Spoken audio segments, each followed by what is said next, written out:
You, John Fitzgerald Kennedy, do solemnly swear. I, John Fitzgerald Kennedy, do solemnly swear. That you will faithfully execute the office of President of the United States. That I will faithfully execute the office of President of the United States. And will, to the best of your ability. And will, to the best of my ability. Preserve, protect, and defend the Constitution of the United States. Preserve, protect, and defend the Constitution of the United States. So help you God. So help me God.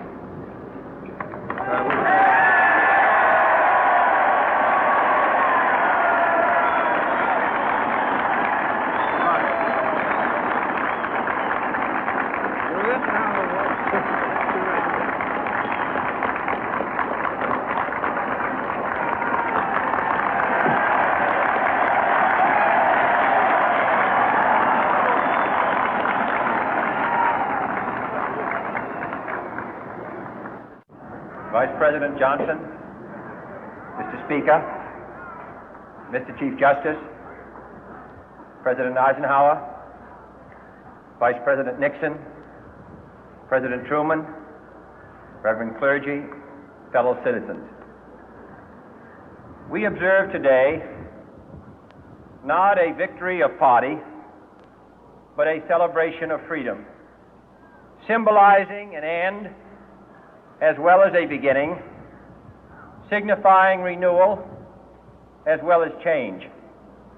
For I have sworn before you and Almighty God the same solemn oath our forebears prescribed nearly a century and 3/4 ago. The world is very different now, for man holds in his mortal hands the power to abolish all forms of human poverty and all forms of human life. And yet the same revolutionary beliefs for which our forebears fought are still at issue around the globe. The belief that the rights of man come not from the generosity of the state, but from the hand of God. We dare not forget today that we are the heirs of that first revolution.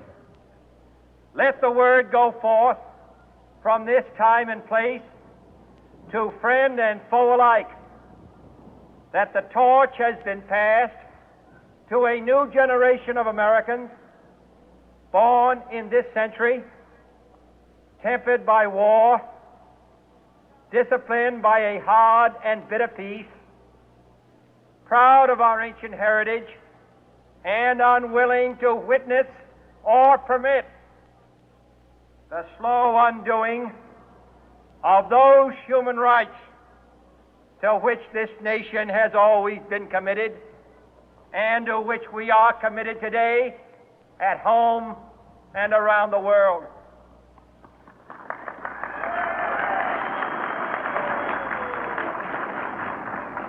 Let every nation know, whether it wishes us well or ill, that we shall pay any price, bear any burden, meet any hardship, support any friend, oppose any foe to assure the survival and the success of liberty.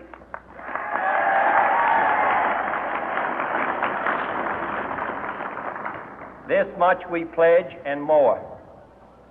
To those old allies whose cultural and spiritual origins we share, we pledge the loyalty of faithful friends.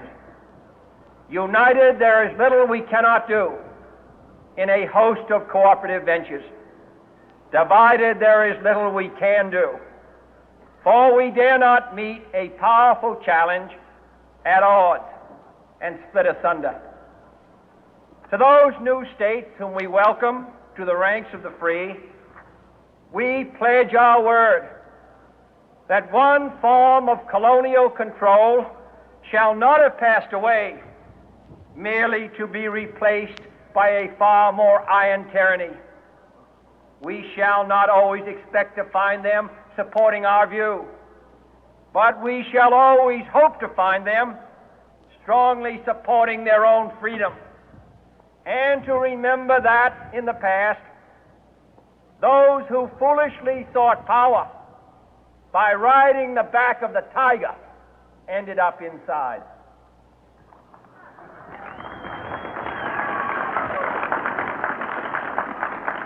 To those people in the huts and villages of half the globe struggling to break the bonds of mass misery, we pledge our best efforts to help them help themselves for whatever period is required, not because the communists may be doing it, not because we seek their votes, but because it is right.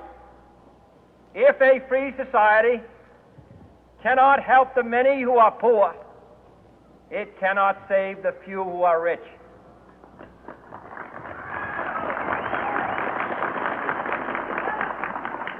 To our sister republics south of our border, we offer a special pledge to convert our good words into good deeds, in a new alliance for progress, to assist free men and free governments in casting off the chains of poverty. But this peaceful revolution of hope cannot become the prey of hostile powers. Let all our neighbors know that we shall join with them to oppose aggression or subversion anywhere in the Americas. And let every other power know that this hemisphere intends to remain the master of its own house.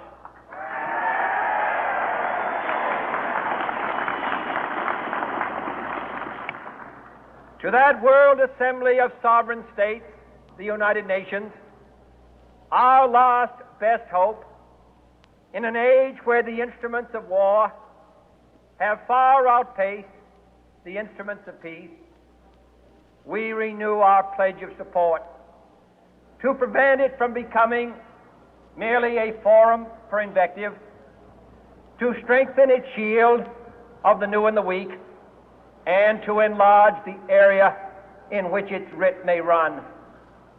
Finally, to those nations who would make themselves our adversary, we offer not a pledge, but a request that both sides begin anew the quest for peace.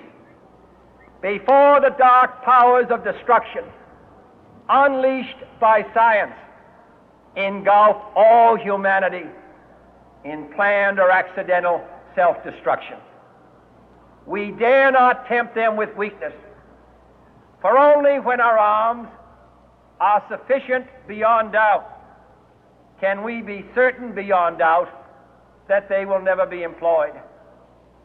But neither can two great and powerful groups of nations take comfort from our present course, both sides overburdened by the cost of modern weapons, both rightly alarmed by the steady spread of the deadly atom, yet both racing to alter that uncertain balance of terror that stays the hand of mankind's final war.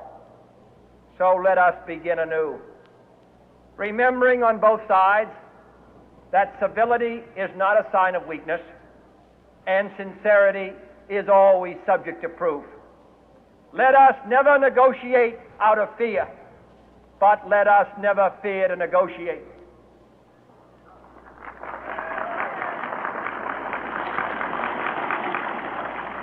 Let both sides explore what problems unite us, instead of belaboring those problems which divide us. Let both sides, for the first time, formulate serious and precise proposals for the inspection and control of arms, and bring the absolute power to destroy other nations under the absolute control of all nations.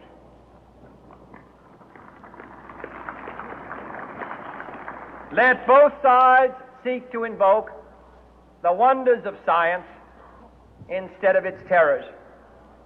Together, let us explore the stars, conquer the deserts, eradicate disease, tap the ocean depth, and encourage the arts